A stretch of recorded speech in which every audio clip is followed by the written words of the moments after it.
brought to you by the Every Dollar app. Start budgeting for free today.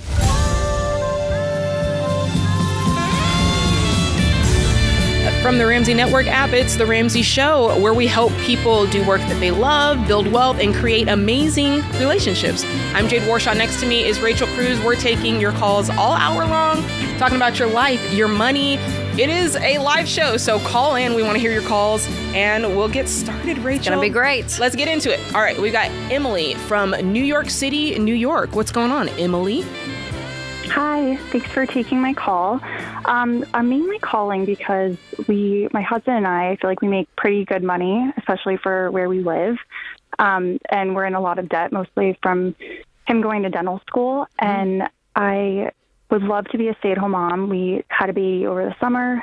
I would just love to not have to work and just be home with her all day.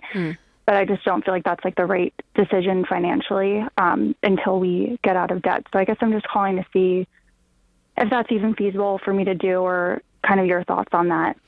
I mean, it might be. Let's run the numbers out. So you said your husband has got, it's a dentist. Is that what he is? Yeah. Dental debt. So how much debt is there? Like around $350,000. Okay. Ooh. And what's his salary now that he's working? He makes like $250 and up. Okay. It depends. Emily, will that change significantly year by year? Do you guys see that growing, or do you think it's going to be pretty consistent for the next couple of years? I mean, if he owns his own practice, then yeah, it would go up significantly. But then we're taking on more debt to open up a practice. Sure. Yeah, so it just depends, I guess. What were you making when you were working before the baby? So I'm still working, actually. Oh, okay.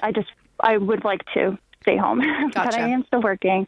I make around $115. $115. Okay. Mm-hmm. Is there any other debt besides the $350 in school debt to talk about? No. Really? We don't That's have it? any other. No yeah, cars? We don't have any, no, we have like a little bit left on the car, but we could really pay it down like today, I guess. How much is a little bit? Like less than $10,000. Okay. And then no credit cards, nothing like that? No, nothing else. It's mostly the student loan. What savings do you guys have, Emily? We have like $50,000 in an emergency fund. Okay. And then we're renting right now, so we're trying to save up for a house. So I just feel like we're doing like maybe too much at once, where we're like, yeah. Is the $50,000 saving for the house too, or is that quote unquote just the emergency fund? Yeah, that's just the emergency fund. How much is for the house? We have maybe like between 15 and 20 towards the house. Towards the house, okay. And for New York, are you guys like Manhattan? Where are you guys? Like in the suburbs. Okay. Yeah, outside. How much are your operating expenses every month with rent and everything? How much does it take to run your household? Sorry, I have the number right here. I mean, with everything, I feel like we're like with savings and everything, we're like right on what we bring in a month. Because we do try to put like money towards savings. If there wasn't savings, what is it just for like food, rent, like all your just to keep things afloat? I guess between like 5,000 and 6,000. Okay. Like if we're cutting back on a lot of things. Yeah. No, totally. Yeah, like bare bones would be 6. So you're putting aside for savings, down payment savings. Are you also investing right now? We both put 6% into our 401k. That's matched by our companies. Okay. So I think I understand why you're feeling like you're doing a lot, because you are. And they're all good things. Like none of this is, they're not quote unquote bad decisions. I mean, it's great to save. It's great to think about investing. But I think that you're feeling this because when you do a lot of good things at once and in the wrong order, it can feel like, oh my gosh, I'm just trying to fight for my life here. So what we would teach is, the good news is you've got savings, you've got money here, and you've got a great income. It's just, how can we do this in the right order to where we're really making progress and we feel good about how our money feels month to month? So I would say, here's the caveat for all of this. You're pregnant and you're getting ready to have a baby. So No, you just had a baby. No, we have. You just had the baby. Yeah, she just had it this summer. Yeah. Oh, lordy. Okay, great. Okay, so forget what I just said. And I would tackle it like this. I'd say, okay, if we really want to get ahead, how can we get as much money in our month-to-month budget as possible, right? That's what I'm solving for. And so I would say, temporarily, let's pause retirement contributions. Let's get that 6% of our entire income back into our pocket, and let's pause saving for a down payment just temporarily. So now we have the full force of our income working for us, and we can quickly pay off this debt. Right now, you guys are making the amount of your debt. And so that gives you if you live on half, you're done in 2 years. I mean, that's what I was going to say, Emily, like running the numbers. Let's just say in a dream world, you put what you were saving for your house in your emergency fund, and you did the classic Ramsey baby steps. So you went down to $1,000. You put everything. That means you guys would owe $280. And if you worked for one more year and you guys lived on one income on $80,000, because you said it would be terrible, but we could live on $6,000, like with everything, and that's the barest bones. Rice and beans and rice, the lowest. I mean, when you do that, you're going to need 70,000 ish, and if you guys are making 400 right now, did you say you're making 115 or 150? 115, yeah. 115, okay. Yeah, between like 350 and 400, I guess. So really just living on your income would do in this. A year, almost in a year, Emily, you guys could do this. Now, what the weird mental shift is, these other things you've been saving for, having the safety net of this big emergency fund and this dream of home ownership soon here, that like you start back to square one when you do this, but that gives you the option then for you to be home, right? That this debt is paid. And then now we're slowly going to work back to our goals, but we can do this in more of a, strong financial foundation. Or let's just dream that maybe you worked one more year. I don't know. And you guys put away another 100,000 to jumpstart back. I feel like I can't not work until like we're in a home, like our own home and not renting. I mean, that's up to you. That's your prerogative. I mean, I think what Rachel and I are outlining, what she just outlined is the fastest possible way. The fastest possible way is you continuing to work, you live on your one salary, and you plow through this. Another option is you're like, listen, Jade, I've got this little baby. I want to be home now. If you do that route, then it's only your husband's income. Yeah, it's going to double the amount of time it's going to take you to get out of debt, which you're still not far beyond that parameter of the 1.5 to 2 years if you really double down and really get on a tight budget on that. So you've got options, but as long as hey, this is what we're doing. We're paying off the debt first and pausing all savings and retirement to do that. Then after that, we're saving up. And for you guys, I think you'll already be set up to do this, but you're making sure that you buy that house based on the one income that you're going to be living off. So based off of the 250,000, I wouldn't base it on what he might make in the future, because you really don't know. And the worst thing to do would be to get more house than you can pay for, and then it feels like a burden, right? So I think if you're making those decisions, you're going to be okay.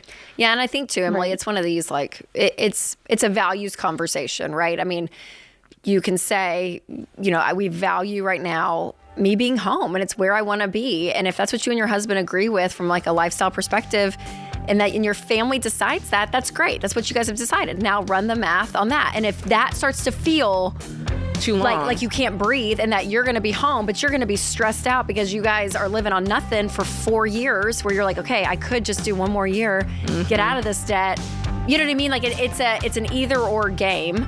But for me, just like now when the baby's little, in my opinion, like do it now so that you are home. That's when true. They're 4, 5, 6, when and they they're remember school and all of it. Yes. When they remember. Ooh, I love it. This is The Ramsey Show.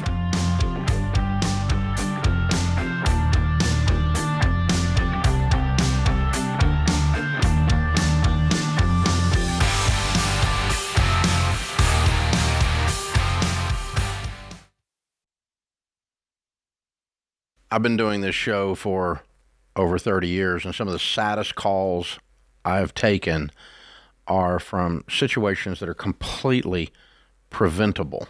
Yeah, and what's so hard is I feel like one of those, especially the ones that I'm like, oh, it's terrible, are people that call in and their spouse has passed away suddenly and they don't have life insurance. We actually took a question of a lady, and she had 3 kids, pregnant, and husband didn't have life insurance. And I'm like, I can't even imagine. Or even if it was opposite, right? If a mom passed away, there's a dad with kids and trying to figure out, how am I going to afford childcare? How do I outsource some stuff that maybe she was doing? Like, and it just takes the grief and the sadness of something like a sudden death to a whole new level. Like when you have to think through, how am I going to pay my bills? How am I in going the to middle eat next week? Yeah, in the middle of all that grief, like it's terrible. And so life insurance is the one thing, especially as a mom with 3 little kids, that I'm like so big on for people to get because it's inexpensive. Xander is the place that Winston and I actually get all of our life insurance, and we keep re-upping it because I'm like, I just want it there. Like there's something about that safety of knowing that you have money if something suddenly happens. And it doesn't cost much because Xander shops among a gazillion different companies. It doesn't cost much. You just have to admit that someday you're not going to be here. You got to say it out loud, and you got to say, I'm going to say I love you to my family by taking care of them and taking the time to put this stuff in place. The cost of stinking pizza. It really is. So that is one thing to do, to say I love you to your family. So we've used Xander for all of our family's needs for insurance for many years, including, of course, term life insurance. To get a free quote, go to 800-356-4282. That's 800-356-4282, or go to Xander.com.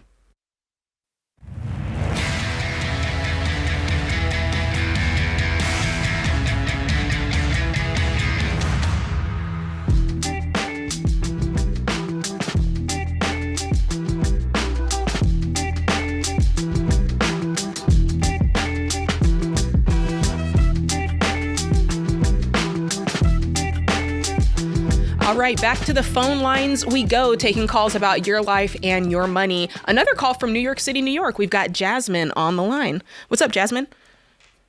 Hi, how are you? Doing great. How can we help? So I'm in a bit of a pickle. I'm having trouble trying to find out what's the best financial decision. I made the mistake of putting my sister's car in my name. She needed help. I tried to co-sign for her. The dealership denied her, and they only approved me. She promised me if I put the car in my name that she would make all future payments. Long story short, we got into a dispute. She refused to refinance. She went and bought herself a new car and left me with a $22,000 loan debt. Oh, no, Jasmine. She kind of did it out of spite, is what it sounds like. She didn't. Oh, my gosh. Okay. Man. She thinks it's very funny. I already have a debt on my car, which I owe $6,000 on.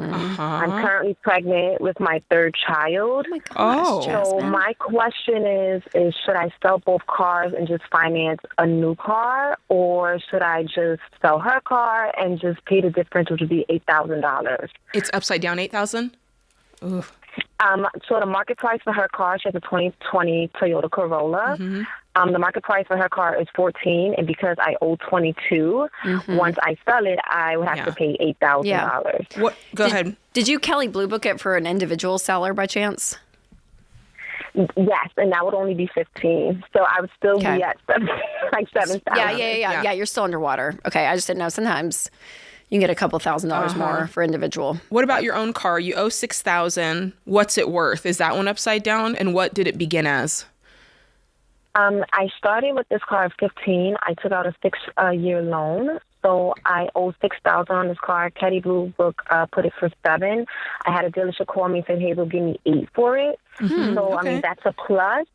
But I would still have to pay rollover, her car if I get a new car. So either way, I wouldn't be able to afford both situations. Okay. I'm more inclined to keep the car that you have, possibly.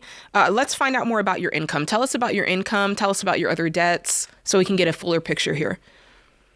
So I make $47,000 a year. Very little money. It's not that much. I am currently renting, so my rent is only $15,000. I have $10,000 in credit card debt already. And she put $418 of Easy Pass tickets in my name that I also have to pay for. You can't, you said Easy Pass tickets. Is that something you can dispute? Yes. As fraud? No, I can't dispute it because she was driving the car and the plate is in my name. Got you. Okay, so tolls, not like I got it. Tolls, okay. Oh my, your sister, can I just ask a question? This is neither here nor there, but did you know that she was capable of this? Yeah, shifty from the beginning. Did you know that, or are you just learning this about her? I'm just learning this about her. Nobody in my family would help her, and I felt really bad for her because she was in a bad situation. And financially during that time, I didn't have any debt, and all I had was my car. So I said, hey, I don't mind helping you as long as you pay. But now I'm stuck with this debt. I wonder if So my first thought is, yeah, definitely got to get out of the car note, the 2001. It's not a car that you need, and it could be worth saying, okay, like I'll get a personal loan for the difference so I can offload the vehicle. That way I'm not paying the full payment on a $22,000 car. I'm just paying a payment on the $8,000 loan to get out of it. And then maybe keeping the loan that you have for your car. Obviously it would be first on your debt snowball, right? So you pay off your $7,000 car. Now, what is your car payment? My car payment is $336 a Okay. month, and hers was $500 a month. Okay, so once you pay off your car, that'll free up $336 a month. And the hope, here's my hope, I don't know if it's worth your time or effort, but my hope is that while you're paying off your $7,000 or your $6,000 loan, you can be telling her, hey, I sold this car and it's now just an $8,000 loan. You really do owe this and you should be paying it. And maybe you guys can start having that conversation. And I try to collect whatever I can from her. I'd be like, listen, hit me with half, hit me with anything, but you've really put me in a tough situation. I've got children. I've got another child on the way. I need help with this. And truly, you're on the hook to help me. Really, you should be paying it. But I take whatever I can get. Do you see what I'm saying? And so by the time that one comes up in your debt snowball, hopefully you've got something from her. And if you don't, you just continue to plow through it because it's on your name. Yeah. Is that yes? But the thing is, she thinks it's funny, so she says that nothing's in writing and can't take her to court for it, and she just went and got a new car. She's not Yeah, even you trying to pay can't. the I mean, insurance. yeah, that's the Yeah, she's not even dangerous trying to pay the thing. insurance. Yeah, and so again, we can't like sit here and like psychoanalyze your sister, but you keep saying that she thinks it's funny and all of that. How old is she? She is 23. I'm 26. Okay. And she understands the severity of she understands what's going on. In her text message, it's not her problem. It's my problem. Wow. Okay. So it's really a character integrity I know. issue. And Jasmine, we call this around here stupid tax, where there's just things that we pay. It's going to end up being $8,000 for you after you sell the car and for the difference. But I don't have the money right now. So I would end up paying $500 a month on top of my car note. That's why I decided, see if you can get a personal loan for the difference, for or like go $8,000. down to the credit union. I don't care where you do it. I just care that you get. I'd rather you owe $8,000 than $22,000, even if it's a slightly higher interest rate. I still care about that because you're going to be able to. It's going to free up a little bit more money, and you're going to be able to clip through your $6,000 car note faster by lowering that amount of debt. Therefore, the payment on it. So don't get a new car. Don't try to have it roll over anything. No. Because you'd be rolling over negative equity, and B, you're not solving the problem at the root, which is the debt. The debt is the problem, whether it was debt from, like Rachel said, stupid tax, or debt from your own car or your own credit cards. Debt is still the problem, and we don't want to. You can't solve a problem while simultaneously creating it. So you've got to, put a full stop on debt. Okay. Yeah. Okay. So keeping your car, Jasmine. And then your goal is for the debt snowball. You're going to pay off your debt smallest to largest. So even with the credit cards, which we didn't really talk about in here, but listing those out. If it's 3 or 4 cards, and one is $2,000 balance, one's $4,000, whatever it is. So let's just pretend that the car is sold, a $22,000 car, and you now have an $8,000 loan. So you have an $8,000 car loan or a personal loan because of the car, your $6,000 car loan, and then list out your credit cards all separately. And then sit there and just say, okay, smallest debt to largest debt. And you're going to pay minimum payments on everything and pay the smallest one off first. And again, even if one of the credit cards is a $1,200 credit card, pay that one off first. And then you're going to go down the line, because that's how you're going to get the most effective use of your money. Once that's freed up, that credit card is paid off, frees up a couple $100 a month to roll over to the second smallest debt. And you just keep that going. And God, Jasmine, I'm so sorry. But for everyone listening, this is why you don't co-sign. This is why, because the bank looked at the sister and said, we don't trust you. You can't make, no, they said you won't be able to make the payments. And if a bank won't give you money, who gives money to dogs? They send dogs credit cards in the mail. Banks will give any money to anybody. So if they don't want to give money to somebody, that's the biggest red flag that is possible. Like, a bank will not lend someone money. Yeah. That means they're not good with money. They do not have the money to pay it. And they are not willing to take the risk. Yes. So do not take it, people. Learn from Jasmine. So Jasmine, I'm so Sorry. And not to throw another little like element into this whole situation, but she did say she's expecting. I know. And so we usually go in stork mode if you are pregnant. So Jasmine, I mean, honestly, you may even want to pause all of this. Go ahead and do the debt snowball. List everything out so you kind of know what see it. So you know what your plan is. But honestly, I would be just stocking savings for right now. If you can get rid of the car, that would be one thing I would do. I would take out that $8,000 personal loan and get rid of the car. But you also want to stockpile some cash until baby's here and you're okay. Everyone's okay. Yeah. And then whatever money you've had saved during this time, press play, and hopefully that'll pay off a couple of those smallest debts as you're saving. But I'm sorry, Best Jasmine. of luck. I hate that your sister did this. Listen, I'd put her in a headlock. You can do that when you're siblings. You can rustle them when they don't act right. This is The Ramsey Show.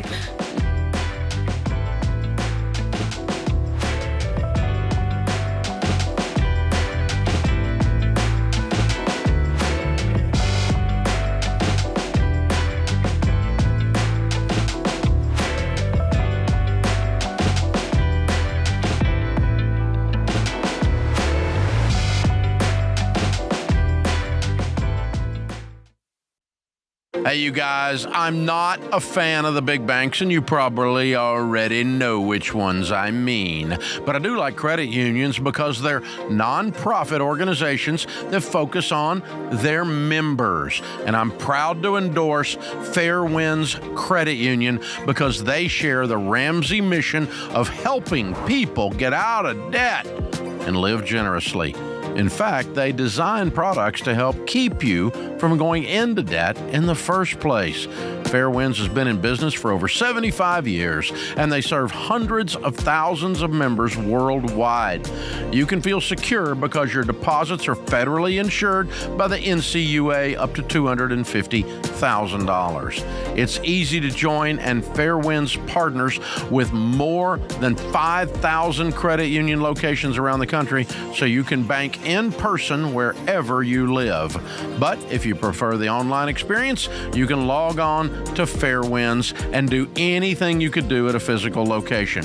So go to fairwinds.org/Ramsey to learn more. And while you're there, look at the combined checking and savings account bundle they created just for Ramsey fans to help you take control of your finances.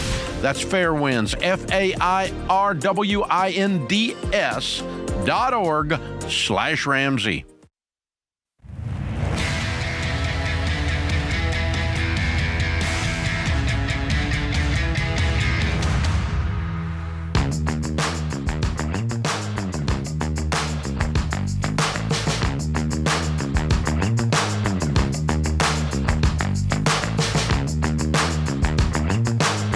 Our question of the day is brought to you by Why Refi? Are you defaulted on a private student loan with payments that are dragging you down? Why Refi could help you save thousands of dollars. Visit whyrefi.com/Ramsey to see how they can help.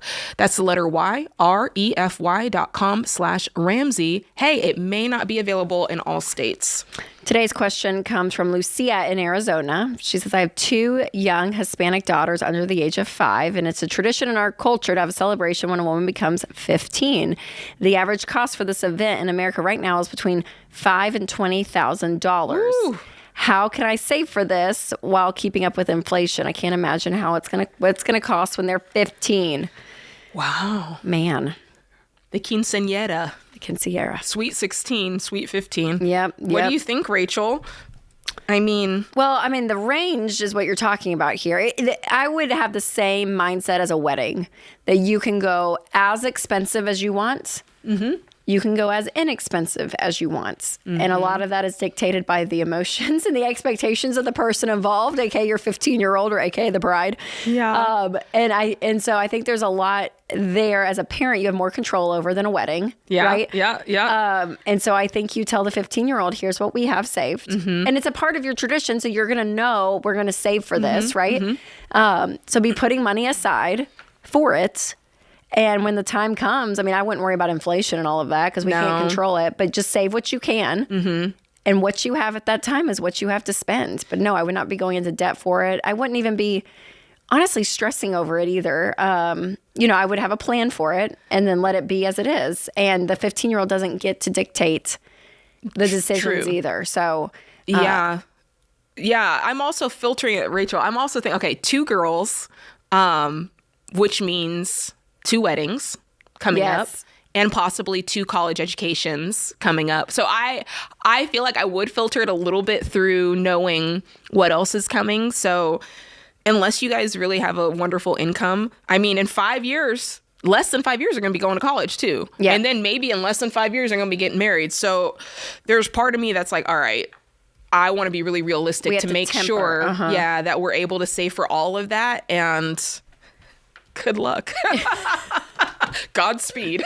Godspeed. But you have control over the expenses in that. So you get to make it as fancy or as not. But I wouldn't let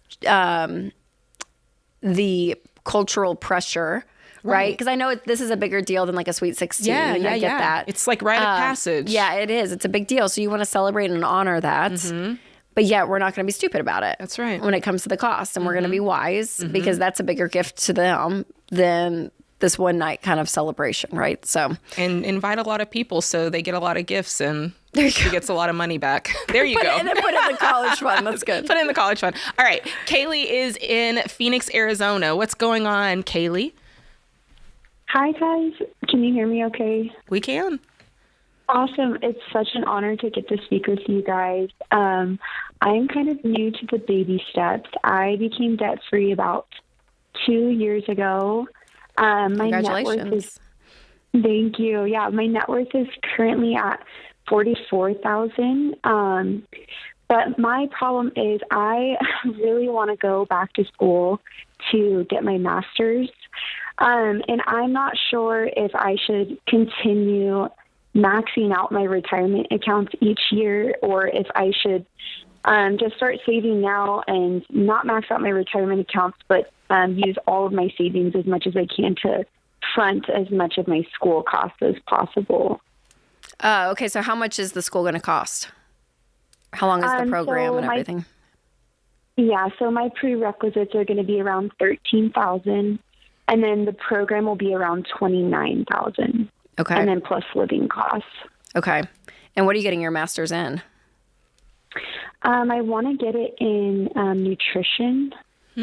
Okay. What will you do with it? I want to work as a registered dietitian. I'm not sure, like, the specific job that I want. I know what the entry-level cost or the entry-level pay is for these jobs, but I am interested in, like, any aspect of the field, whether it's, like, consultation, research, private practice, or anything like that. The range is around, like, starting out $80,000 to $90,000. Okay. And you've talked to people in this industry, right? And a master's is a requirement, would you say? Is that a barrier to entry to even get in and apply to some of these places, or is it just look nice on the resume? It is a requirement in order to hold the dietitian license. Okay. Cool. And you're making what now, did you say? Right now I make $61,000 a year. Oh, good. Okay. And what do you have in savings that's not retirement? Currently in my high yield savings, I have $17,000. Okay. So your question is, should I stop maxing out retirement and use that extra to put towards paying for this schooling, right? That's the question. Exactly. My question is, can you do it without doing that? Have you run the numbers? Is it possible, or is that the unlock here? Like, do you mean, can I do it while still maxing out my retirement accounts? Yeah, or what is that stop where you say, here's at the point where I need some of this cash? Can you still invest, up to your match, or is there any point that you can do a little bit of investing and also save for this? If I wanted to not take out any student loans whatsoever, I wouldn't be able to invest anything from this point moving forward into a retirement account. Okay. And which would be for how long? 4 years? It would be About 2.5 years from now. Yeah. I mean, honestly, Kaylee, I probably would. I would pause. I mean, it's a short time. You already have some in there, which is great. So that'll continue to grow.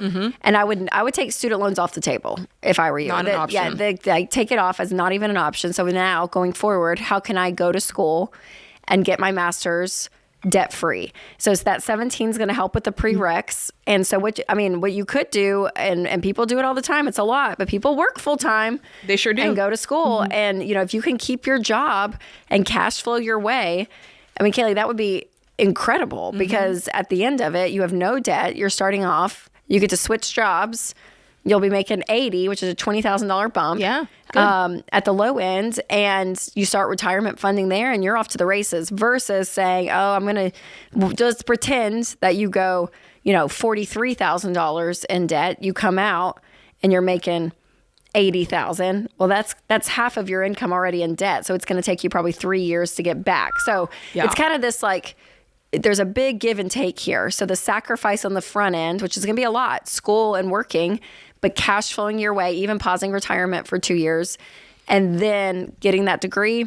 And then I would press play on retirement and go on. So that's what I would do. But I would mentally, it's a mind shift thing, but you have to mentally take debt off the table and then see what your options are.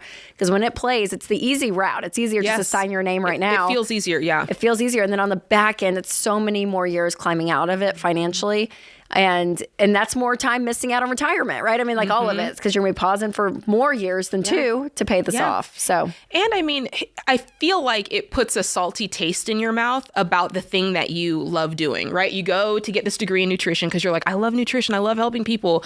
And then with this debt attached to it, now you kind of feel that every time you go to work, every paycheck is going towards that. And so I feel like it kind of taints that whole the passion process. part of it. Yeah. All right. Very good call. Thank you for the call. Thank you for the question. Yeah, I hope Let's that go helps, to Kaylee. Ariel. I like that name. Ariel in Washington, D.C. What's up, Ariel? Hello, thanks for having me. I'm calling to get your advice on whether or not I should cancel an upcoming family vacation based on some issues that I've been having. I was laid off right before Thanksgiving and just trying to figure out what the right responsible thing to do is. Okay. Ariel, I'm going to hold you over. I took your call with not much time left on the clock, so do you mind holding for me? Not a problem. All right, I'll see you after the break. Sorry about that. I was looking and I Happens thought, all the time. we've got plenty of time. That was a lot. Well, you know what? Spring break's coming up. So a vacation call, that's going to be a good one. Yeah, that's going to be a good one. Yeah.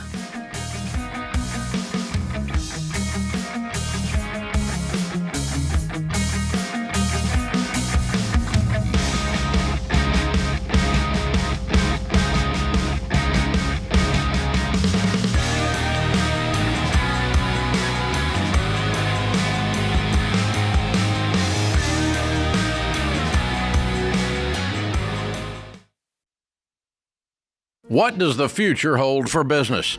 Ask 9 experts and you'll get 10 different answers. Economic growth or a recession. Business taxes will go up or down. AI will help us work, or it will replace us all. But there's no such thing as a crystal ball. That's why more than 40,000 businesses have future-proofed themselves with NetSuite by Oracle, the #1 cloud enterprise resource planning system. Ramsey Solutions uses NetSuite, and you should too. Whether your company's earning millions or even hundreds of millions, NetSuite helps you respond to immediate challenges and seize your biggest opportunities. With one unified business management suite, there's only one source of truth for the visibility and control you need to make quick decisions. NetSuite's real-time insights and forecasting help you see into the future with actionable data. And when you're closing the books in days, not weeks, you can spend less time looking backward and more time focusing on what's next. And speaking of what's next, download the CFO's Guide to AI and Machine Learning at netsuite.com/Ramsey. It's free at netsuite.com/Ramsey.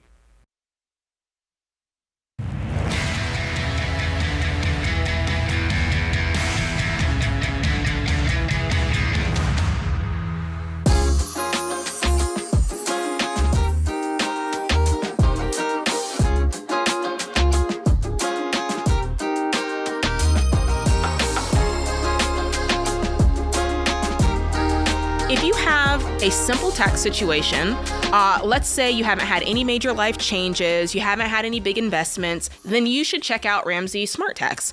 This is a tax software that Dave Ramsey approves of, I approve of, the Ramsey team approves of. I approve of it. Yeah. And it's because we trust it, okay? It helps us make sure that we get every penny that the government owes us, okay? Like Rihanna said, pay me like you owe me. Don't act like you forgot, right? Okay, Ramsey Smart Tax is a 100% accurate tax software that saves you up to 80% compared to other popular softwares in the industry. I'm not naming names, but it is powered by TaxSlayer, a company who's been in the tax industry for 50 years, okay? So you can trust it. But we've doctored it up the Ramsey way to help you file right and keep you on the path towards financial peace. So filing early means getting the best deals and getting tax stress off of your shoulders. So even if you don't have all your documents yet, go to RamseySolutions.com/SmartTax and get started. That's what you need in your life. That's the only one I'd use. Amen. Oh, yeah, for sure. All right. So just before the break, I picked up Ariel. She's in Washington, D.C., and she's got a great question about vacation. What's going on, Ariel? Sure. So I was calling to see and get your advice on whether I should cancel an upcoming vacation or if I should keep it based on my circumstances. Ooh, tell us more. Was there like a down payment? Will you lose money? Yeah, so if I have to cancel in the next couple of weeks or we don't get our money back. But I was laid off right before Thanksgiving, and I'm still trying to find a job, but just trying to figure out what the responsible thing to do is. Yeah. How much are you in on it, and how much will you lose if you cancel it? So the trip is about $3,500, and we'd probably lose about $2,500. Oh, man. Oh, gosh. And that's even if you cancel in the next couple of weeks? Yes. You will still lose that. That's what you're going to lose. Yes. Okay. So you're $1,000 basically out of pocket. It's $2,500 out of pocket. But $1,000 would be added to go out of pocket. Sorry, is what I mean. Okay. Yes. And are you married? Is there a dual income situation in the home? I am, yes, and he's working, but he does work for the federal government, and so far it's okay, but it's a bit uncertain. You so never know. That's up in the air as well. How much does he make a year? $120,000. $120,000. Okay. Do you guys have any debt? None but the house. And Okay. we are net worth millionaires, so we have cash. It's just Tell us your we cash tossed situation. 401k. We've got close to $200,000 in cash. And in a high yield savings? High yield savings and investments as well, but not retirement. Ariel, you can go on this Yeah, trip. just do it. It's $1,000. Okay. Yeah, you're good. You're totally good. Okay. Honestly, I take want to be it. able to enjoy it while we're there. I'm going to say, even if it was $5,000, you're okay. Yeah, You have $200,000 in savings. Okay. Yeah, We've yeah. just been living in this tight, cut everything out phase for a while, so it Which just is feels wise. crazy to cut out certain things. That's fair, and then do because this. your savings will eventually dwindle if you're just living off of it. So I get it. But from relatively speaking, I would not lose $2,500 not to pay $1,000, especially where you are with your cash. Yeah, you're great. So what kind of job do you? Take it. Go ahead. I said, I'll take it. Yeah, for sure, girl. Go on that trip. Yeah. Okay, so what's taken you so long to find a job? What were you doing? So I was doing marketing for a tech company, and I have been interviewing. I was actually offered a role a couple weeks ago, thrilled about it, and then I found out last week that they eliminated the role. Oh, before I could shoot. start. So I'm Man. back to square one. Oh, man, I'm So I'm interviewing, sorry. I'm networking, I'm doing all the things, but it's just Taking a while. kind of crazy out there. Yeah. Oh, are you guys able to live off of? I know his income's a little bit unstable just because he's working for the government and everything. But for 120, are you guys able to sustain life on that, or are you having to dip into this 200 to live off of? So far, we've been able to. We have two little kids in daycare. We're cutting out everything we can. We'll start eating into it, I'd say, in the next couple of months. Okay. But so far, we've been able to. But I need to find something soon, that's for sure. Keep it afloat. Okay. Yeah, for sure. Yeah. And if you guys get to that position, maybe for you, it's even something that looks different and maybe not as That's true. high up as where you were. But I think you guys are good. I mean, you're in a good spot. I'd say you're good. Go on the vacation. Be smart about what you're spending while you're on the vacation, just like day-to-day things. But other than that, I'd say enjoy it. enjoy it. It's a vacation. All right, good one. Let's go to Ricky. He's in Atlanta, Georgia. ATL, Shawty. What's going on, Ricky? Hello, how are you doing? Doing good. I have an investment property that I own that's worth about $700,000, and I'm trying to decide. I have two offers. One offer is $600,000 at 6% for 25 years on a finance with 15% down, and one offer is a cash offer for $700,000. Or should I keep the property? I'm 62 and I'm getting ready to retire, and I have some money in my 401k, but I've worked with some financial people, and it seems like if I take this property and pay the depreciation and the capital gains and put the money into an IRA, I will leave more money for my kids in 25 years than if I hold on to the property. With the value of it and everything. What would cause you to consider the other offer over a $700,000 cash offer for the amount that it's actually worth? Because I've been told in the past that it would spread out the depreciation and capital gains, and I wouldn't have to pay the taxes in the 1 year. I could spread it out over the length of the loan. What was the rental bringing in monthly rent? It brings in about $9,400 a month. Okay. And you're just kind of tired of it. You're like, oh, I don't want to deal with it. I'd rather sell. I've been doing it for 20 years. Yeah. And I'm at one time I had two partners and 66 properties. We have split up, and I'm down to 13 properties. Oh, wow.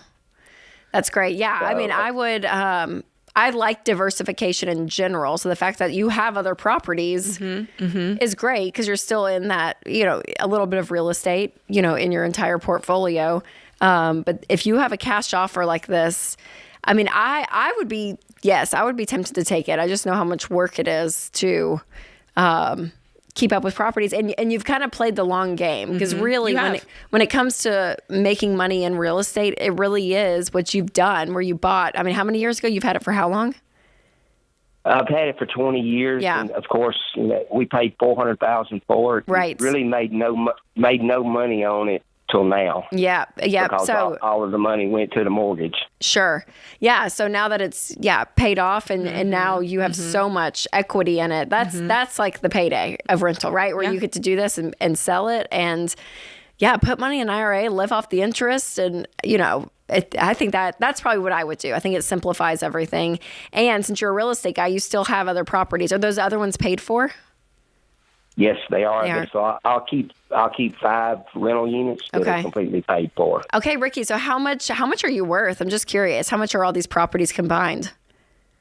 With my private real estate, it's about $2 million. Wow, that's great. Very good. All paid for. Yes. Wow. All paid for. Well done, Ricky. Well done. That's really cool. Yeah, I mean, I think either way, you're going to be fine. So, but yeah, I like the idea. We just met with our financial planner this week, and like last year, what the market did was insane. Yeah, it was like in the 20. I mean, it was just crazy.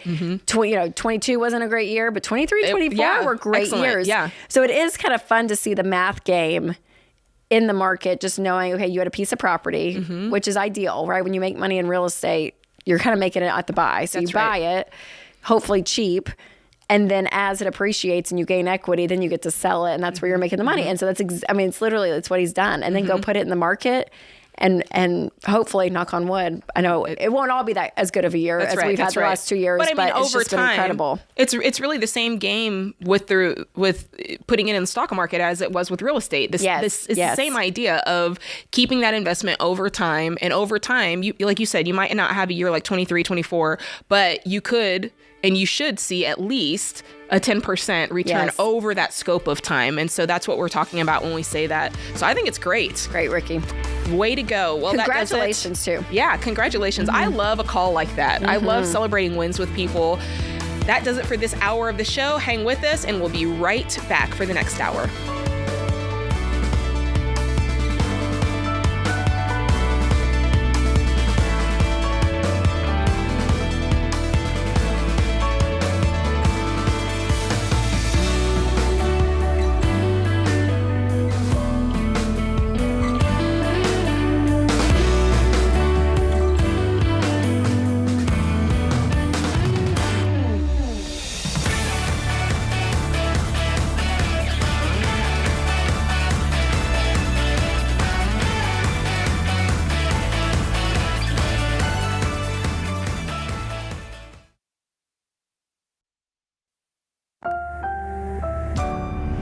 brought to you by the Every Dollar app. Start budgeting for free today.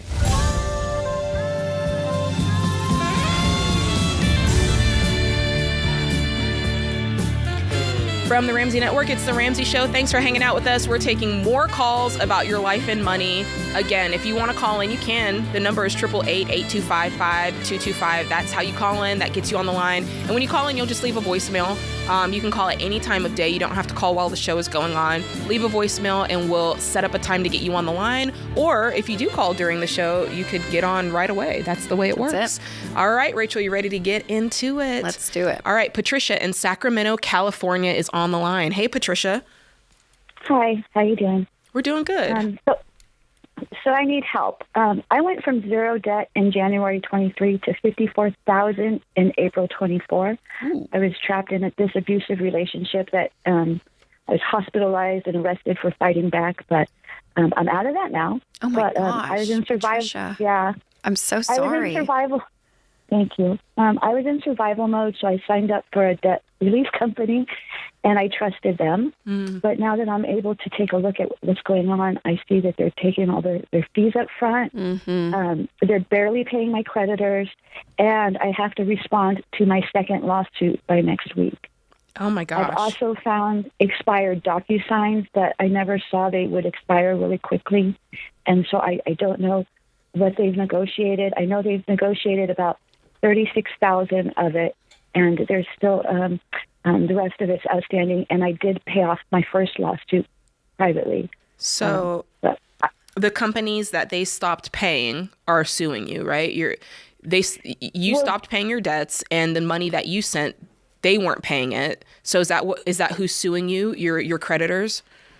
Well, there were like 12 or 13 cards altogether. So they've settled with some of them, but the ones that they just wanted to accept waiting in line, they're the ones suing me. Yeah.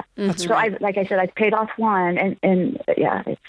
How much have you given them, the debt relief company, to start? I have given them $7,000, over $7,000, and $4,000 of that has gone to their fees. Only $3,000 has gone to my creditors. And I did find that when they settle, what's considered settling is when they negotiate a settlement and make the first payment, then they're eligible to take all their fees, which is 25% of my enrolled debt. I'm sorry. I mean, you're finding out what's absolutely true, which is these places are a scam. And I hate that you're finding that out the hard way. Do you know what it will take to get, like, how can you get out of this? Have you kind of researched what it would take for you to get out? Will you be dinged if you say, listen, I don't want to pay any more into this. I don't want to do this anymore. What's their policy on that? Well, the contract, they say I can end any time, so that's why I figure they're padding their fees up front in case I do decide to end. Yeah, you're right. But I the one that I want to settle right now, because I do have some money to settle the second lawsuit, but I tried to call them directly and they won't talk to me because of a power of attorney. So the company won't call me back either. And so when I called them this morning, they said, there's no update except we got the power of attorney. And I'm like, no, stop. I don't want them to settle with them. Well, you have to cancel. It sounds like you have to cancel your agreement with the debt relief place first so that they're not signing and making decisions for you. So I feel like that's first in line. First in line is getting documentation that I'm no longer part of this program. I'm not giving them any more money, and I have my power of attorney back so they can no longer sign for me. So I'd want that first. I'd want documentation of that, not just over the phone, right? And then after that, then you can really do for yourself what they were saying, quote, they were going to do for you, which is, at this point, because there has been no payments made on this debt, they're going to be ready to settle, and you should be able to do that. Okay. But they said they want to talk to me. And so do you think I have time before, because I have to respond to the summons by next Tuesday? Do you think I would have How much time? do you owe? How much do you owe for the ones that are suing you? So the ones that suing me they want like $4,500, but I enrolled $3,800 with them in April. I did just pay off one lawsuit, and they were wanting $3,800, and I settled that for $20,000. And you got that in writing? That's in writing. The first one you paid off. Yeah. So what I would say, Patricia, is this $4,500. I don't want to give you the wrong advice, but from what I have gathered over the years of doing this show and talking to people, It's $4,500. They say it expires on Tuesday. If it takes you another week to get out of the debt settlement, you call them back. They'll give you another 10 deal. days later, they're there. They just want the money. I mean, at this point too, with debt settlement, you haven't paid them for so long. They're lucky to get anything, right? I mean, at this point, and how these companies work too, these debts are sold so many different times. They've gone through 3 different companies. I mean, they're not really keeping track. There's a level of intimidation always with them, whether they're on the phone or through mail.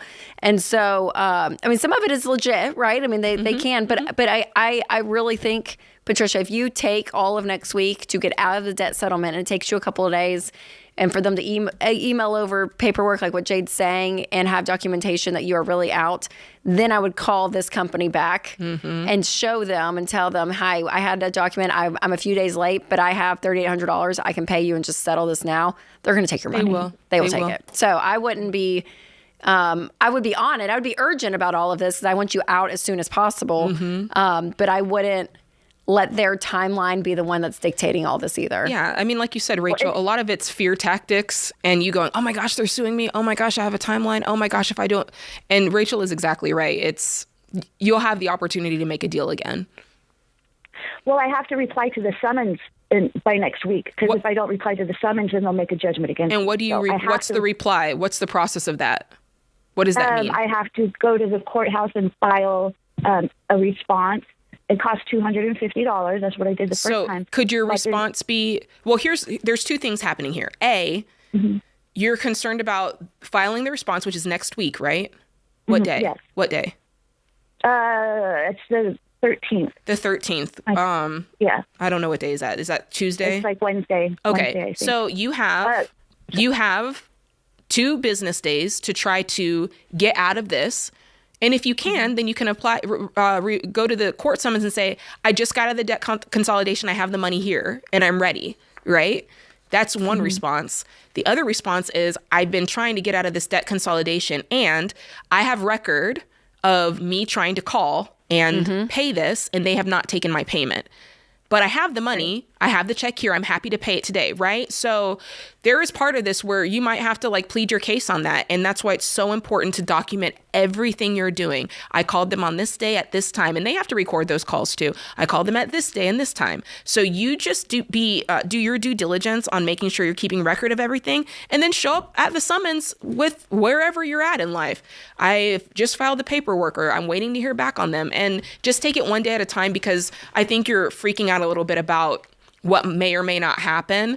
And if you have the money and you're saying, Judge, I want to do this, I don't think the judgment's going to be against you. I think they'll be fair on that. Right. So how would I go about revoking the power of attorney? Do I need to get a lawyer to do that, or can I do it myself? Do you know? I don't think so. I mean, it sounds like whenever you signed up for this debt relief, part of the papers you signed said, and you guys can speak for me and sign for me and all of that. And so it should be that when you get out of this. Yeah, revoked along with the entire agreement. Yeah, for both. Oh, Patricia, I'm so sorry. You know, you've gotten yourself out of a lot worse situation than this. So you can do this for sure. You can do this. It's going to take some time, but we hope that helps. We're cheering you on.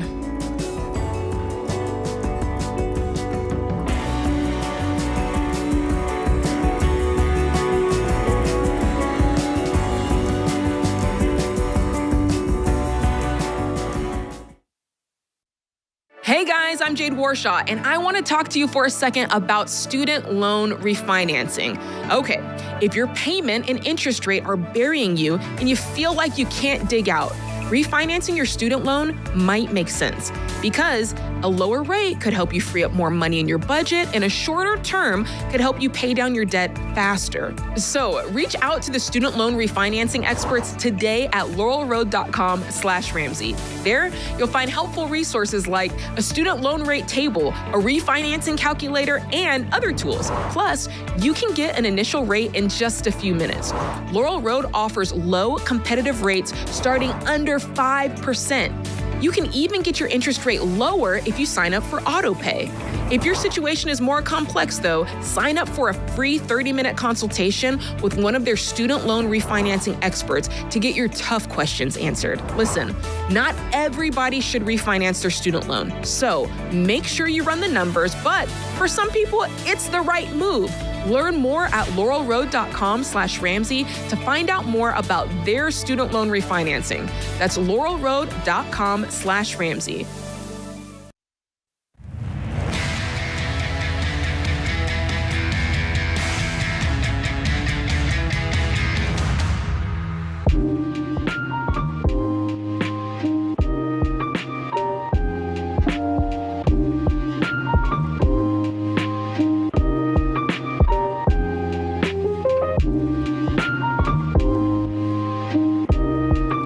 So around here, we teach a method called the 7 baby steps, and it's 7 baby steps to finding financial peace, right? It's the quickest, most efficient way to building wealth.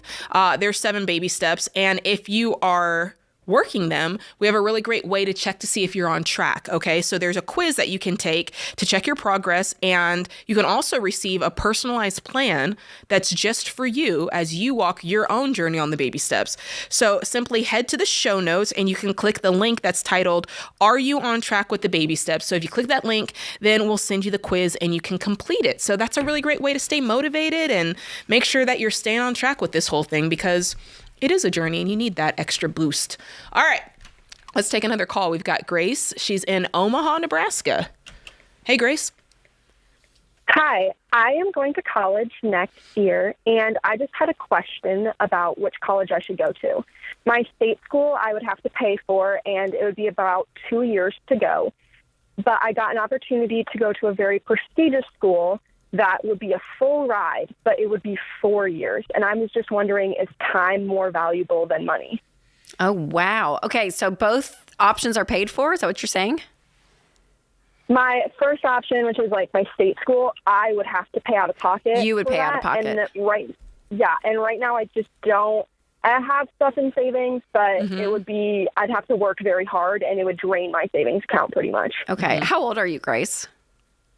I'm 17. 17. Okay, great. What's the, can we ask what school it is? The 4-year?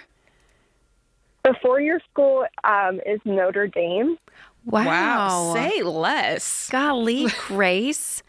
You know what? Yeah, I mean, I'm going to the school that's paying me, and it's 4 years. Which is normal. Which is normal. And I think that, again, it's not for, I get this for everyone. Like some people do the trade route. Some people leave high school and go right into real estate and get their real estate license. They start, anything's great. But I do think there's something about those 4 years out of high school where you're on your own. And it's kind of that bridge between being so dependent upon mom and dad on so many things. And now like I don't have to go fully real world. I have like 4 years to get a great degree. Yeah. Learn some life experiences, kind of have that bridge. I think it's like from an age perspective, I think it's good. I agree. Because you'll have your whole life to work and do all the things. And because it's paid for, right? I mean, if the money, if all this was different from a money situation, I may have a different answer, but it's paid for. Yeah. And I mean, I would do it. What do you want your degree to be in? My degree, that's another thing, is my degree is going to be in educational administration. So I would like to teach in foreign countries is like the entire idea. Oh, that's Notre Dame has a program for that. That is cool. Well, that's perfect. Okay, what's keeping you not doing Notre Dame? Is it just because of the time? Like it's 2 extra years? It's 2 extra years, and from my house, it is almost 14 hours away, and I would be paying in travel expenses as well because my parents will not pay for that, and they don't really want me to go to Notre Dame, so I'm kind of... Where is Notre Dame? I should know this, but I don't. Where is it? Do you know where Chicago is? It's about 2 hours from Chicago. Okay. Area. So it's quite a drive, and I'd have to fly there because they do not allow cars for freshmen. Oh, that's Okay. interesting. Okay. So you'd be driving home for... And do your parents, would they help pay for the state school? They would help pay for the state school. They do not want me to go into the degree that I'm going in, so it's not so much I'm afraid it's not so much a gift as it is a loan, and so I really want to pay it by myself. What's their problem with the degree? I'm very hesitant. What's their problem with that? It's teaching, and it doesn't make. They say it's teaching, and it doesn't make any money, so they're a little. Hesitant to. For the Notre Dame part, it's like whatever. I'm not making for you. It's just a time investment, right? And what Rachel said, there's just the part of becoming an adult that you get over 4 years. Like sometimes part of school is not just the education; it's the experiences that you have. So and teachers are in our top 5 of Baby Steps millionaires too, Grace. So yes, I think that on your Instagram. Yes, so I mean it's known. Yeah, teachers should be paid way more. I have children in public school, and I'm like, God bless you, all of you. So they should be paid more. But it is a career over time. You know, you get the pension, like you do. Yeah, there are benefits. You do move up, right? But it's not a career you're going to make $300,000 in, right? So, so I get that, but it's what you want to do right now. Is it, Grace? Mm-hmm. Yes, it is. Yeah. So I wouldn't let the drive home, like what you're driving home for Thanksgiving, right? For spring break, summer break, whatever that is. I wouldn't let that deter me from making the choice. Okay. I wouldn't. Perfect. But yeah, and unless you saw like a really clear path to do the state school and do it in 2 years and pay for it, and that made you feel more comfortable being closer to home or whatever, you know, it may be some extra work on your end to do that option. Sorry, last question, Grace. Is it a academic scholarship that you're getting? The scholarship that I'm getting for the region that I'm in, I have a benefactor that reached out to me and my school and wanted to pay for it because Notre Dame is Catholic, and then I came from a private Catholic school. I gotcha. Okay, I gotcha. But yeah, it's around academics as well. Okay. Because I wonder, is there any scholarships and grants you could get from a state school option, just to get some other, you can look at that. Some other things. But for my state school as well, I have $10,000 in scholarships for that to help me with it, and then they did give me a $20,000 scholarship as well for my state school. But it will still come out of my pocket. Wait, so you have $30,000 for the state school, $10,000 and then $20,000? Yeah, so the $20,000 would be if I went through their 4-year program. So so I'm trying to get them to give me the full $20,000, but they don't want to do that. I see. But I'm still looking at $23,000 that I'd have to pay. That you would have to pay. So 23 to. Yeah, over 2 years, right? So that's $12,000. That's $1,000 a month. Mm-hmm. I mean, it would be some work for you to do it, but I don't know. There's not a wrong answer here if both of them don't include debt. That's the truth. So if you're able to do the 2 years with whatever scholarship they give you, and you're able to cover the rest, and there's no debt, that's not a wrong choice. Also, if you choose to do the Notre Dame for 4 years, which is covered completely, that's not a wrong choice. At the end of the day, it really just boils down to what you want to do. Yeah. Our only caveat is there can't be debt. That's our stance on the decision that you make. Okay. So I hope that is what I want to hear. I hope that helps. You've got some things to mull over and think over, but I think that it's really great that you have those opportunities, and that's what we want to see. It's nice to have choices, I think, at the end of the day. And, and it's really hard at 18 to know what you want to do long term. So it all can always change. But if you have a niche and like an inkling of like, okay, I want to do this. And she said, and I want to teach like, go to foreign countries and do this. Like I want to do that. And Notre Dame has a program for that too. And it's paid for. It does feel like a pretty obvious option, except for that like element of getting home. And you would have to cover the cost of that. So that may be meaning that you work a few nights a week or something just to have some extra cash. I think that's a small thing to figure out. Yeah, I do too. Grand scheme. I agree. But gosh, that's great. Great question. I know. All right, let's take a Facebook question. All right, Logan wants to know, I made it to baby step 6, Rachel, and I have a question about paying off my mortgage. On the mortgage, do I continue to eat beans and rice and beans until the house is paid off and only see the inside of a restaurant if I work there? Some Dave quotes there. Or can I grab a cold beer and just relax a little bit, Rachel? That's what Logan wants to know. Logan, you can relax. Pop a beer, you're fine. No, so we always talk about, baby steps 1 through 3 is intense. So while you're getting out of debt, building up an emergency fund, you're going to be focused, and every amount of energy and money is going to get those completed. And then once those are completed, then you move from intense to intentional. And so paying this house off, again, some people stay because they choose to, intense, and they just go right down the lane and pay off the house. But this is the time to kind of ease up, because I don't think, long term, which you and Sam, you guys did baby step 2 for years. I mean, it was a marathon. I am popping a beer right now, Rachel. I am drinking beer as we speak. So just, relax, enjoy it. And Jade's enjoying herself, as you all say. Oh boy. I am.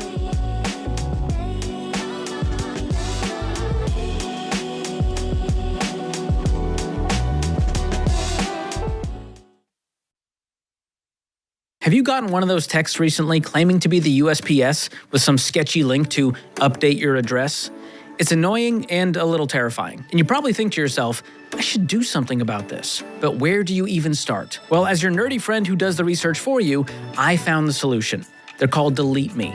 And here's the reason they come in the clutch. The internet is packed with data brokers, which are these shady companies whose sole purpose is to collect your personal info and sell it for a profit. Enter Delete Me. Delete Me swoops in, finds your info on these sites, and removes it on your behalf. They even send you a report with all the details. And so far, for me personally, they have reviewed 27,000 listings, removed my info from 240 data brokers, and saved me 66 hours in the process. I trust Delete Me to help protect my family, and I trust them to help you too. You're going to get fewer spam texts, fewer phishing emails, and fewer creepy robocalls. And Delete Me also makes a great gift for other people in your life that you care about. Individual plans start at just $9 a month, so take an easy step to protect yourself and your loved ones today. And as a Ramsey fan, you'll get an extra 20% off any of their plans at joindeleteme.com/Ramsey. That's joindeleteme.com/Ramsey.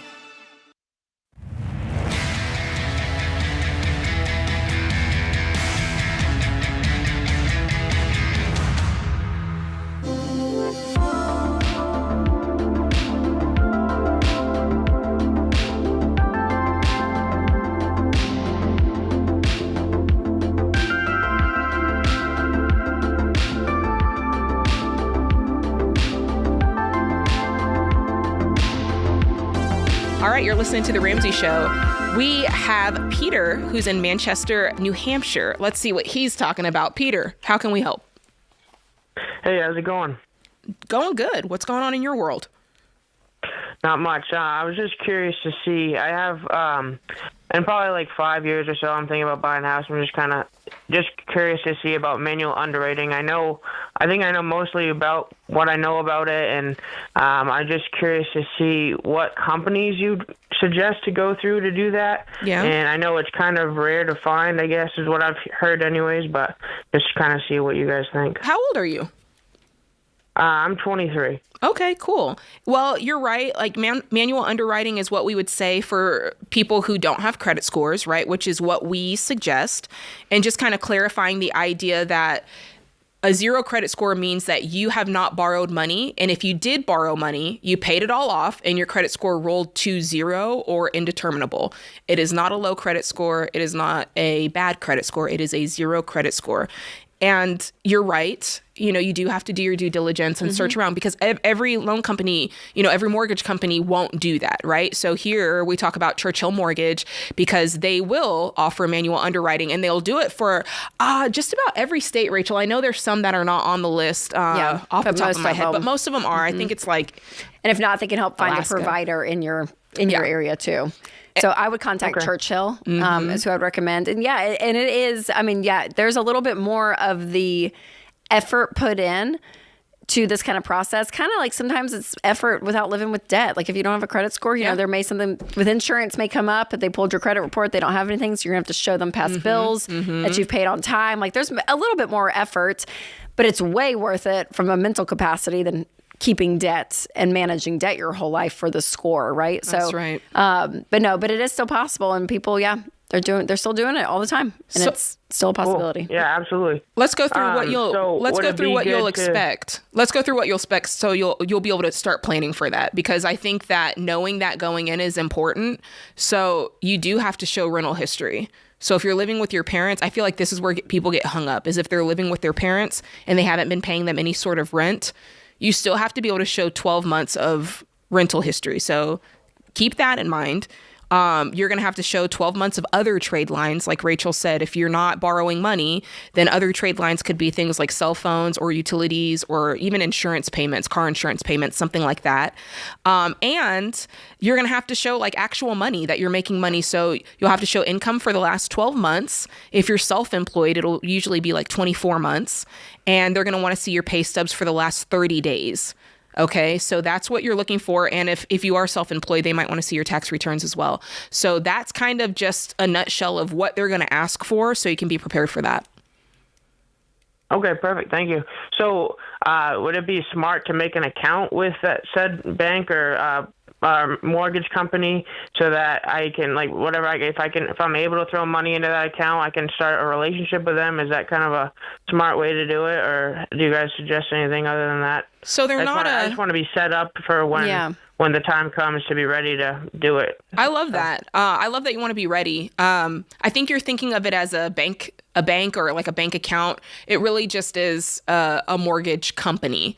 So you would if you're ready to set aside and start saving for a down payment, we would say a high yield savings account is a good place for that. Not with a mortgage company, like an Ally Bank or somewhere, that's be looking online is usually a great option for high yield savings. So your savings for the down payment should go in a high yield savings account with a traditional bank or an online bank. And then when it's time to actually buy the house, which for first-time home buyers, we recommend a 5% down payment and on a 15-year fixed rate with your payment being no more than 25% of your take-home pay. So after you have all of that, then you're able to say, okay, I'm going to go to a mortgage broker or a mortgage company and get a mortgage. They're going to have to do manual underwriting because I don't have a credit score, and then you keep on moving. Yeah. And it's great. Yeah. And I always will take it a step further because if you're a first time home buyer, Rachel, I feel like there's so many things that you're like, oh, I didn't know that. Oh, I didn't know that. Like it just keeps hitting you. And so one of the things that I started, it's just like a little acronym to remember. It's like when you're ready to buy a house, you play the right cards, right? You play with a stacked deck, DECK, right? So D is down payment, right? Rachel just said what you're looking for, 20%. If you can do more, that'd be great, but if only you can get it's 5%, like that's fine too. But even earnest money, E is for earnest money. People forget that when you make that offer, you've got to be ready with cash some money that goes right away, right? To say, yes, I'm serious about this offer. And that does go towards closing costs. But if you were thinking, oh, like I'm not quite ready yet, or I didn't know I needed to have that money yet, knowing that that's coming is important. Of course, C, you're on the hook for some of the closing costs. So that's another expense there. And then K, you have to keep in mind the other things that go along with buying a house or moving, like boxes, Rachel, and packing tape and the bubble wrap. Like that stuff is so expensive. So just really getting your mind around all of it as you're saving up is so important so that you're not kind of hit there and like disillusioned at how much it really does cost. So it's like a taste of being a homeowner, just getting through the home buying process where you're like, oh my gosh, there's just a lot. There's a lot. So much. I hope that helps. Thank you so much for the call. Sarah is in Rochester, Minnesota. What's going on? What's going on, Sarah? Hi. First of all, I'm so excited to be able to talk with both of you ladies. I love listening to you both, so thank you for taking my call. Thank you so much. Yeah, my question today is about my husband and I's situation if we're ready to buy the house that we're currently living in, and we have the opportunity to do that on a contract for deed, actually. From your parents' home? Yes. Where are they going to go? It's not my parents' home. My parents own the home. Oh, okay. Were they using it as a rental, like for a like an investment property? It was actually my grandmother's home. Oh, okay. And so they've had it. What have they been doing with it the past couple of years? So we've actually been living in the home since she passed away for the past 6 years. Okay. My husband and I wanted to get married before we would move in together, and then also consider purchasing the home. So now we're kind of in this spot where we've been here a long time and we've been paying rent, and we just want to know to buy in it our now. financial situation, is this a good time? And maybe part of it is we're just a little scared to make the jump. Sure. How much are they selling it to you for? Around $400,000, which is the other scary part. Okay. And is that like a market value, or is that any Yes.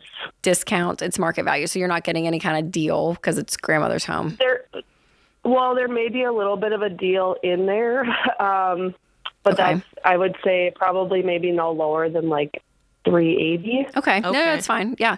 And do you feel like financially, are you guys out of debt and have some savings? So we've been working really hard on getting everything paid off. We actually just paid off one of our vehicles. Oh, congratulations. For a while. Thank you, which was really motivating.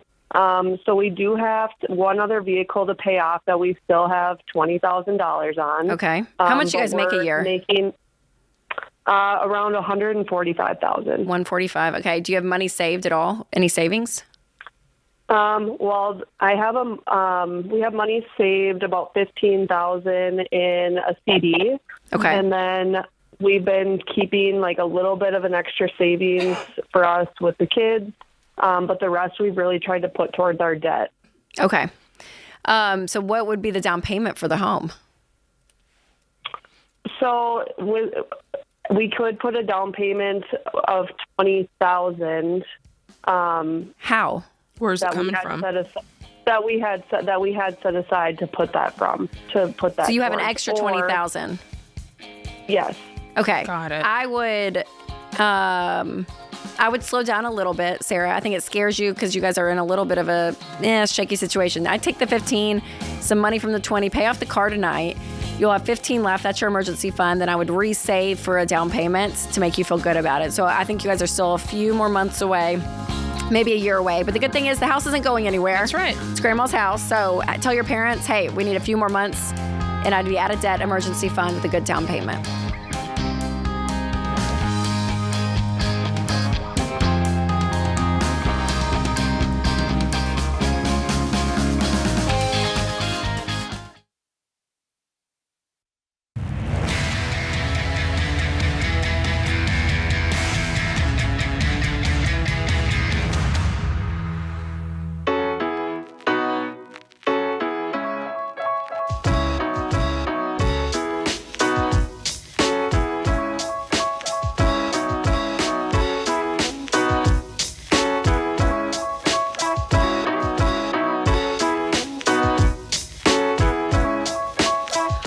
Listening to The Ramsey Show, and I don't have to tell you guys, money and relationships can be two of the biggest stressors in life.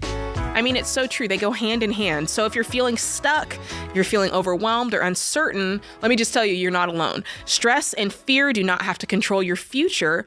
And at the Money and Relationships Tour, you'll learn how to take control and shift your mindset around money and relationships for good. So join Dr. John Deloney and Dave Ramsey live for a high energy experience where you will see real transformations happen in the room. Okay. They're going to be live in 6 cities. That's Louisville, Durham, Atlanta, Phoenix, Fort Worth, and Kansas City. That's April through May, so you can go on and check out the dates. Don't wait, guys. Tickets are going super fast. Get tickets at RamseySolutions.com/tour. And if you're tuning in on YouTube or podcast, be sure to click that link in the show notes to get the information that you need. I hope to see you there. All right, let's get into these phone lines. We've had great calls today. Keep them coming. We've got Becky in Louisville, Kentucky. Becky, what's going on? Hi, I just had a question. I am 47, and I was wondering how to get caught up on retirement with $47,000 worth of debt. Ooh, okay. $47,000 worth of debt. You're thinking about retirement. Tell me your age again. You said it really quickly. Oh, sorry, 47. You're 47 and $47,000 of debt. Yeah. Look at that. Yeah, right? Okay, so let's kind of unwind this a little bit. What's your income? Tell us a little bit about what you do. I own a cleaning business. It's just my husband and myself that do the cleaning. And we make about $6,685 a month as after tax. Okay.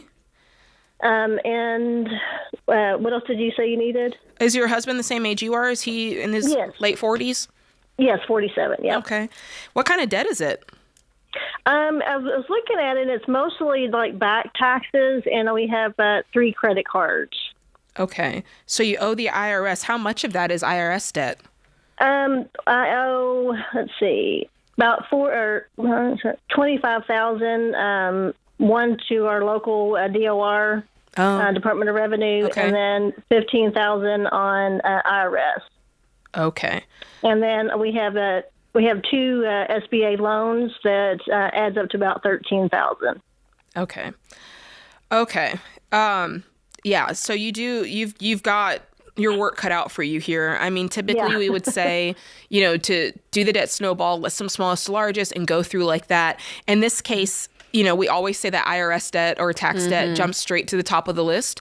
So that's the case for you. I would start off with that IRS debt, the $15,000, and work through that. And then I would go to the DOR debt, and then the SBA loan would probably be final. In the meantime, my question is, what can you guys do? I mean, you're entrepreneurs, you're creative minded. What can you guys do to start bringing in more income, kind of using your skills in the now? Yeah, I was curious, Becky, how much per house are you guys making? Well, we do mostly commercial jobs, and we that's the majority of our income is what we make. We have a few residentials we could probably add on, but residentials probably a week we probably make about $600 a week. Okay. And are you guys working 40 hours? Oh, plus some, yeah. It's usually about 60 hours a week. 60 hours, okay. Yeah. And making 70 combined? Yes, 70, around 70,000, 6,000 a week or a month. Okay. Yeah. Well, when you break it down, you're both working full time, so it comes out to be, $35,000 each that you guys are making per year. And I'm just wondering, because the biggest thing for this is to get your income up. Like what Jade was saying, to get out of this is going to be that's going to be the biggest thing. So I'm just wondering from a time perspective, is there anything spending 40 hours a week, doing something else, like what else? Because you're spending 60 hours a week is what you're saying is really what it ends up being. So I'm just wondering, what else is out there? Not to close down your business, because I know this is how you guys are making a living. Well, what would it look like to add more and bring other people to help you, so you're not? I mean, you guys are only going to have so many hours in the day. Yeah, but to get more clients on, and then you're bringing on people to say, okay, or upcharge. I mean, have you guys raised your fees in a while? The last time we raised it was last year. Okay. But I mean, of course, everything is going up. So, I look for ways to offer some sort of. I mean, obviously, raising your prices to meet inflation makes sense, but then you can find premiums that you can add that don't necessarily take a lot more of your time, but it gives you a reason to increase your price, right? So you could look for things like that. You look for things like that. I'd look for other other commercial properties, other personal properties, and then I'd bring on a couple of folks that are because there's always people looking for side hustles. So somebody who wants a house cleaning side hustle can go to you guys, and now you're just taking a percentage of it because you're the one sourcing the work, right? So I think there's a lot here for you to do. But you're going to have to get creative, and you're going to have to pull the trigger on that stuff sooner than later so you can see the impact of that money. Okay. Yeah, so really, Becky, I mean, it's cutting expenses and upping income is what it comes down to. So before even doing anything into retirement, paying off this $47,000 in debt, that's number one goal. Okay. And then once you pay that off, be stacking some cash after that for an emergency fund, and then start looking, at retirement. Do you guys have anything saved right now in retirement? I think I've got about 2,000. Okay. Do you have any cash available? just 1,000 that we, save for emergency fund. Yeah. Okay. That's great. But we do have a big job coming up that's going to give us about $30,000 from the job. Good. You think I should just use all that towards the debt, or should I put some of that in retirement? Use all of it towards the debt, but pay taxes on it first so that you don't. Oh, absolutely. Yeah. so that you don't land yourself in this. Yeah, the whole tax thing was like a big not have knowledge in it when we first started. Sure. So yeah, it's just Becky, how do you get more of those jobs? Having someone paying you $30,000, is there more of that out there? Yeah. Oh, may have lost Becky. Okay. Well. So yeah. Okay. Well, that's great. Well, yeah. If I were you, I think being able to find those bigger fish to fry, if you will, because if it's the same amount of time. Find clients that are going to be paying you more for the same amount, right? I mean, if you're working 60, I mean, it is a little defeating of like, man, 60 hours a week, making 35,000, you'd make more doing something else. I mean, right when it comes down to it. So again, I know this is y'all's lifeblood and you've built this business, so I'm not saying to abandon it, but you do kind of have to reevaluate, what is my time worth? That's right. And am I charging enough too? We do find that a lot in small businesses that, that demand is there. Yes. And yet you're like, okay, you've kept your prices, relatively okay, but you could up them and test it. At the very least, test it. Yes. Take a couple of your clients and get to that number that you think. And I think you'll be surprised at what people will pay for a couple of reasons. Number one, like it's a service people are willing to pay for. It's a service people are willing to pay for, and it's a pain in the butt to change. Like it's a pain in the butt to say, oh man, okay, I guess it's too expensive. I guess I need to find a new service. Like most people are like, okay, whatever. Yes, totally. Seriously. Do you know? And I would be apt to tell you that corporations are going to be less likely to change and absorb some of your raises than individuals. Absolutely. Like with a homeowner. So yeah, Becky, I'd be looking around. And again, that $30,000 deal, that's amazing. So what, how else can we get that? Yeah, I like that. All right. Thanks for the call. Quick question from Jeremy on Facebook. He says, do you have any guidelines as to when we should think about withdrawing investments? I invest regularly and I understand the power of compound interest, but I also want to take my family on holiday vacations. Oh, yeah. Well, I mean, I would sit down with your financial planner and kind of map out, okay, if we have some non-retirement accounts, you're going to be paying taxes on the growth. So you need to remember that. And what's worth it? What's worth cash flowing versus living off these investments? And what's that? We just had that conversation this week of like, when does that happen? But as long as you can cash flow things, keep those investments growing. I agree. But when you get to a point as you get older and that maybe income starts slowing down, that's what those investments are there for. That's right. And so be taking those out. But yeah, it's a great question. Great question. Great answer. Hey, if you want to keep watching the show, you want to hang out with us for another hour longer, you'll have to find us in the Ramsey Network app. You can do that by searching for it in your app store. See you on the other side.